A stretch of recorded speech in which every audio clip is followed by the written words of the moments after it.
It is Thursday, May 30th, and the Dong Report plus the Whiff Report. They are both back in your lives. I'm Matt Modi, and I have 3 home run predictions for you guys to lock in, and another 2 strikeout props as well. So I'm going to have 3 players on Dong Watch, 2 guys on Whiff Watch.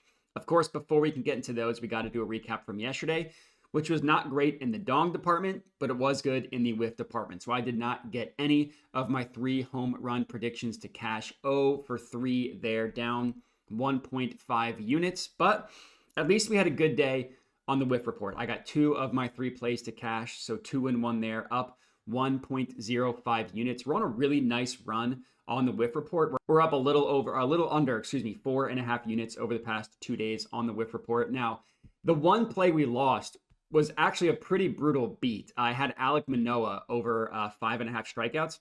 He was dealing. He had 3 strikeouts in less than 2 innings pitched, but then he got hurt in literally the 2nd inning, left the game. So that one was unfortunately an L. If he kept that up, he would have cashed in like the 4th inning, but he didn't. So that one has to go down as a loss. Luckily, I was able to get the other 2 to cash. Thank you to Ryan Pepe Le Pew, hitting his strikeout prop over 6.5. And thank you to Justin Verlander going over his strikeout prop as well. On the entire season, still pretty rough on Dongs, down about 16.5 units. Now, we are up for the Dong report in the month of May, and that just shows you how bad April was. If I just decided to hold off on home runs until May, we would be slightly up on the year, but I didn't. I can only track what I actually did do, and it's pretty rough, down about 16.5 units. Again, we're up in the month of May, but still a ways to go to get back the April losses. Luckily, the Whiff report is starting to go well. We were down to start the year, but now we have gotten in at the green. We are up 2.22, a lot of 2s there, 2.22 units on the Whiff report. We have been up, I think, 4 of the last 5 days, if my notes are correct, on the Whiff report as well. So pretty nice hot streak going there. Hopefully we can keep that up today with the 2 plays that we had. If you are new to my channel, I would appreciate it if you could subscribe. And then for this specific video, if you could comment, that would be great. And then if you're interested in having all of my plays sent to you for $5 a month, check out the Dub Club. Links to that are all over the video description, comment, and I posted it up here as well.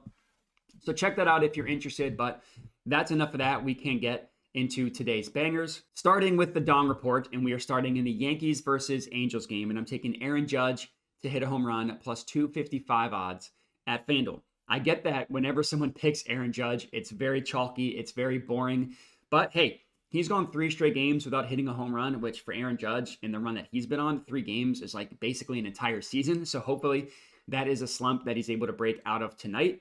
Because if you look at Aaron Judge's stats over the last 2 weeks, and really on the entire season, which is buoyed a lot by the last 2 weeks, he's just been on an absolutely absurd tear. He's hit 6 home runs over the last 2 weeks, and someone that's hit 6 home runs in 14 days, they're going to have awesome home run numbers, and that's exactly what Aaron Judge has. So his ISO rate, which stands for isolated power, measures power.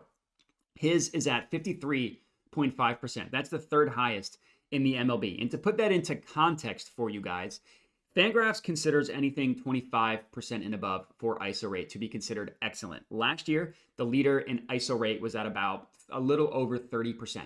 Over the last 2 weeks, Aaron Judge is at 53.5%. That's crazy. His barrel rate, which measures how often you make solid contact, hit the barrel of the bat when you make contact, 44.8%. And that's just a ridiculous barrel rate, like an absolutely comical barrel rate. And it's not like he's only been good in the past 2 weeks either. If you look at his ISO rate and his barrel rate on the entire season, he leads the MLB in both. His season-long ISO rate is 33.8%. That's obviously well in the excellent category. And his barrel rate is at 27.8%. That's also best in the entire MLB. Just ridiculous stats for Aaron Judge. And then you want to look at specific home run stats, which for me, fly ball rate, pull rate, all that stuff. His fly ball rate, 62.1%. That's the 4th highest fly ball rate in the MLB. Why do we look at fly ball rate? Well, in order to hit a home run, generally you have to hit a fly ball. His at 62.1%, again, that's incredible. Generally, anything 50% and above, I consider incredible. His is at 62.1. That's amazing. His pull rate, how often when he makes contact does he pull the ball? His is at 44.8%. I'm not going to say that's an incredible number, but that's well within the threshold that we look for. For pull rate, 40% and above is acceptable, 45% and above is great, and 50% and above is considered excellent. Why do we look at pull rate? Generally, the best home run hitters pull the ball. That's the easiest way to hit a home run, is to pull it. He's got pretty good, he's got an amazing fly ball rate and a fine pull rate. And then you look at his average exit velocity, measures how fast the ball leaves the bat when he makes contact. His is at 98.1 miles per hour. That's the second highest in the MLB. And that also means every time he makes contact, it's considered a hard hit because the MLB defines a hard hit as 95 miles per hour exit velocity and above. So if we were to sum everything up here, Aaron Judge is hitting the ball at the second hardest rate in the MLB over the last 2 weeks, as evidenced by his average exit velocity. He is putting the ball in the air at the fourth highest rate in the MLB, according to his fly ball ratio. And he's making the best contact in the MLB as defined by his barrel rate. That's pretty good when it comes to home runs. In terms of the pitching matchup, he's going up against Patrick Sandoval of the Angels. He isn't having the best year just as a pitcher, but I will admit his home run stats specifically aren't terrible. Now, he's not someone that I would be scared off of. He's not someone that never gives up home runs, but he also isn't someone that I would label as a home run pitcher either. It's basically a wash there. The good news is Ballpark Pal, which measures the types of pitches that the pitcher throws well, the types of pitches that the batter hits well, grades this as a +10 advantage in favor of Aaron Judge. So hopefully after the 3-day no dong hiatus, he mashes one tonight. That's our first play. Next up, in the Nats versus Braves game, I'm taking Marcell Ozuna to hit a home run at +285 odds at FanDuel. Now, Ozuna, it's been a rough dong year as a whole. Ozuna has been one of the guys that have come through for us pretty consistently. He's been a staple in the dong report on the year, and he's had a pretty good hit rate for us. So hopefully he comes through for us once again today. He's been pretty good recently. He's got 4 home runs over the last 2 weeks. His ISO rate is at 31.3%. His barrel rate is at 11.4%. Now that barrel rate is not quite in the excellent category. It's in the great category, but it meets the thresholds that we look for, which is anything great and above. So we're good to go there. Nothing to be scared of. His fly ball rate is about as low as I would want to go. His is at 40%. Now it's a little bit higher against right-handed pitching, which is what he is facing tonight, Trevor Williams of the Nationals.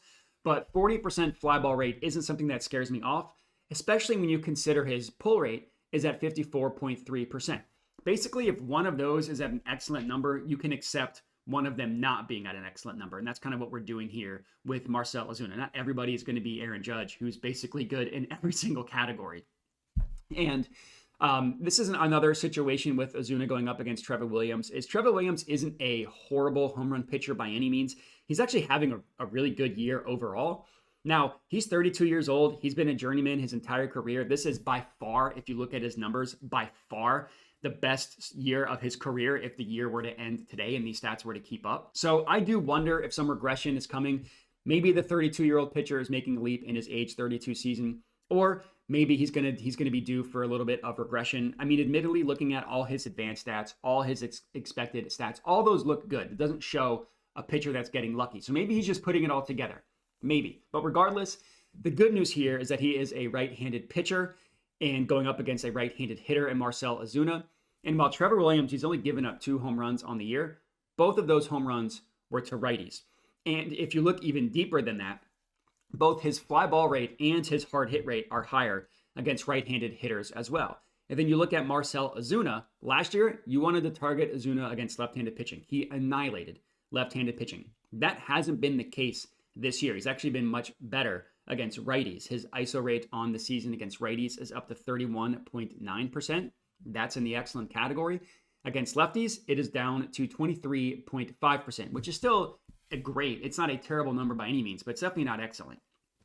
And both his fly ball rate and his pull rate are higher against right-handed pitching, and his hard hit rate is basically a wash. It's like 2 percentage points higher against lefties, but really the fly ball rate and the pull rate are pretty decently higher against righties.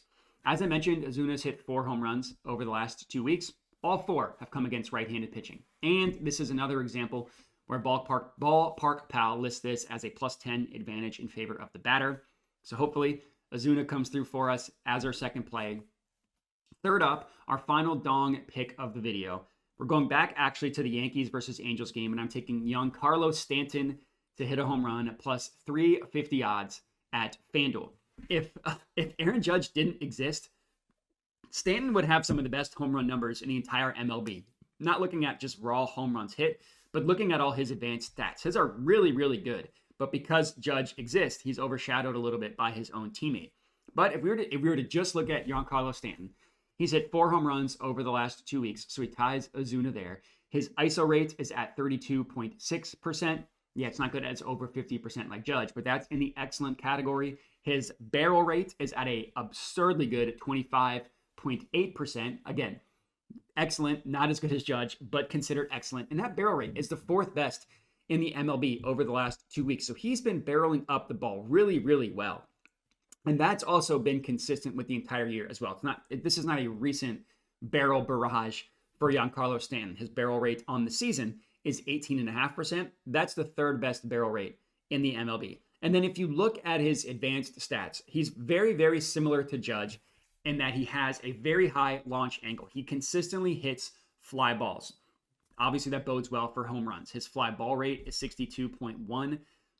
That's like 0.02 percentage points below Judge. That's the 5th highest fly ball rate in the MLB. And what I really like about Giancarlo Stanton is his average launch angle, basically meaning what is the degrees of which the ball leaves the bat? What is his launch angle when he makes contact? Giancarlo Stanton, his is at 27 degrees. Why does that matter? Well, the sweet spot for a home run is a launch angle between 25 and 35 degrees. That basically means every time he makes contact, he's hitting it in the sweet spot from a launch angle perspective for it to be a home run. All of his home run numbers are phenomenal. It's just he's getting overshadowed by Judge, who's just like top tier in terms of home run numbers. So I do think that Stanton is someone that is going to go on a home run barrage. Hopefully that starts today with him, Judge, and Ozuna. And that's going to do it for the Dong Report portion of the video. All we need is one of these guys to hit a home run, and we will at least be green for the day. I would love if we could get multiple players to hit a home run so we could really do a dent in our season-long losses. Hopefully that happens and we can get all 3 and have our first 3-0 day of the year. That would be nice. And now we transition to the whiff report portion of the video. I'm going to have 2, as I mentioned, whiff reports. One of them we are laddering and starting. We can just get into it.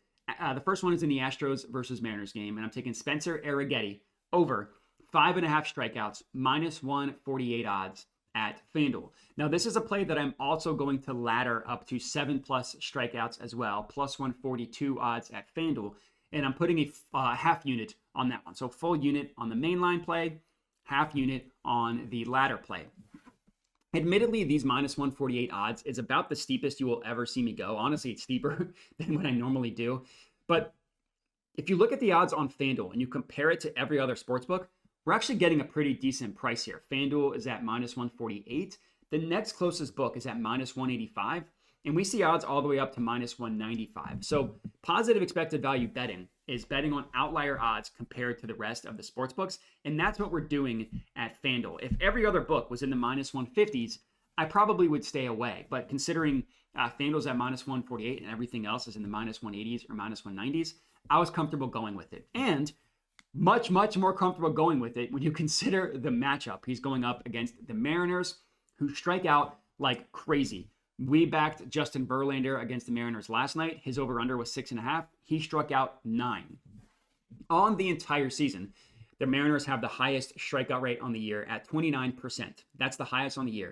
If you look at the last 2 weeks, they've gotten even worse with the team strikeout rate of 29.6% over the last 2 weeks against right-handed pitching. That is also the highest in the MLB over the last 2 weeks. And they're the only team that's even above 28%. So their team strikeout rate over the last 2 weeks is at 29.6. The next closest team is at exactly 28.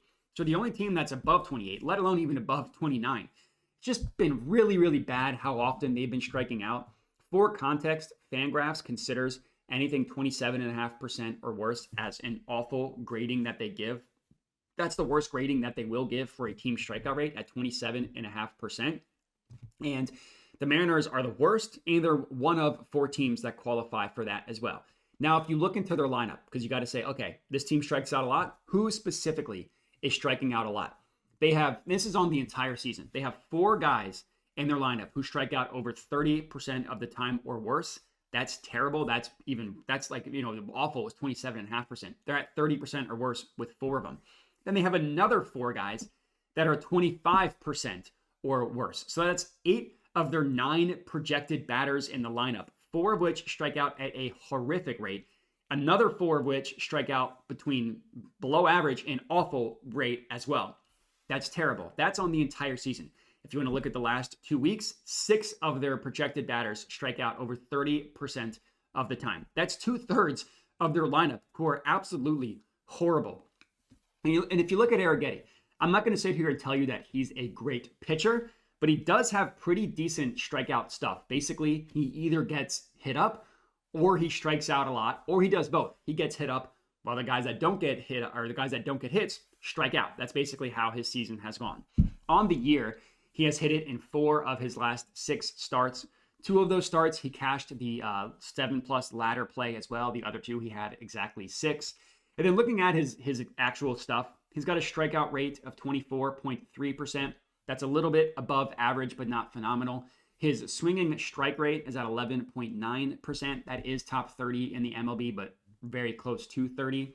But against the Mariners, all you need is above average strikeout stuff, and you can get to 7, 8, 9 strikeouts, like Verlander did last night, striking out 9. So let's hope he at least gets to 6, cashing our mainline play, and then to 7, cashing our ladder play.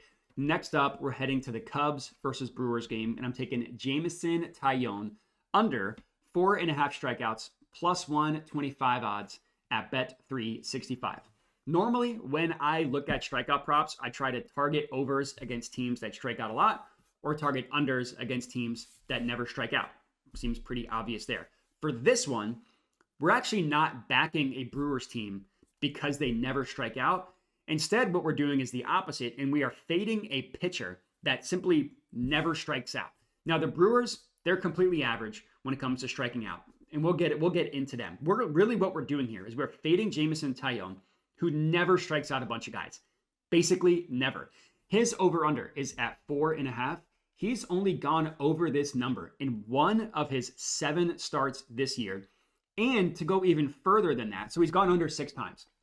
In only 3 of the 6 games that he went under, did he even get to 4 strikeouts. So that means that in 3 of 7 starts, he's had 3 or below, and his over-under is 4.5.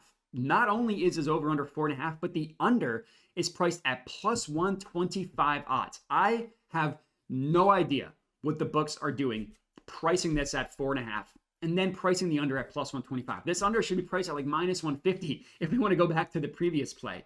Normally, I will admit, when I see something like this, where the player's gone under his prop in 6 of 7 games, and the under is priced for plus money, normally I have some pause, and I say, okay, what's going on here? But my guess here is that Taillon's actually been a pretty good pitcher. If you don't look at his strikeout stats, and you just look at his stats that actually matter for wins and losses, he's been a pretty good pitcher this year. He's not giving up that many runs. He's got a low ERA, a low xERA, all that stuff. So maybe he's getting too much respect in the markets because his pitching has been decent, but he's never striking anybody out. Essentially, never. Now, if you're going up against the Mariners, sure, I would understand this line. He's not. He's going up against the Brewers, who are not like a team that never strikes out, but they're completely average on the entire season. The Brewers have a team strikeout rate against right-handed pitching of 23.3%. That is perfectly average. That is the 14th ranked strikeout rate in the entire MLB. So yeah, it's not like they're never striking out. It's also not like they are the Mariners. If you want to look at the last 2 weeks, they're actually striking out a little bit less than their season average. Fewer, whatever one's right, whatever grammar is correct. Over the last 2 weeks, they have a team strikeout rate of 22.3%. That is the 16th ranked strikeout rate in the entire MLB. You look at their lineup. They only have one guy of their projected 1 through 9 lineup that strikes out over 30% of the time. That's awful. And they have another 2 guys that strike out about 29%. So 3 of their 9 batters strike out at an awful rate, while the remaining 6 are actually below average. They're 21% or lower, meaning they strike out at a below average rate. And then they have 3 that are bad. You compare that to the Mariners, who had 4 over 30%, and another 4 over 25%, whereas the Brewers, they have 3 total over 25%, and everybody else is 21% and below. So it's not like they have a ton of dudes that you want to target for strikeouts. And then you look at Jameson Taillon, he's got horrible strikeout numbers. Strikeout rate of 15.2%. That's horribly low. That is the third lowest strikeout rate in the entire MLB. His swinging strike rate, how often do players swing and miss? 7.9%, seventh lowest in the entire MLB. What is his called strike plus whiff rate? So how often do players either not swing and it's called a strike, or do they swing and miss? His is at 26.1%, 15th lowest in the entire MLB, and another horrible number. I don't understand these odds, why it's priced at 4.5, why the under is priced at plus 125. Maybe I'm missing something. Maybe this is a rat line, but all my numbers tell me that this is an absolute smash play. So I'm taking advantage of it, rounding out our second and final whiff play of the day. And that is all we got. 2 strikeout props for you guys to lock in, 3 dong plays for you guys to lock in as well. We've been hot on the whiff report. Yesterday was not a great dong day. Let's have a green day in both. I appreciate everybody for watching. Make sure to like the video, comment, subscribe, all that good stuff. Check out the Dub Club if you're interested, and have a good one.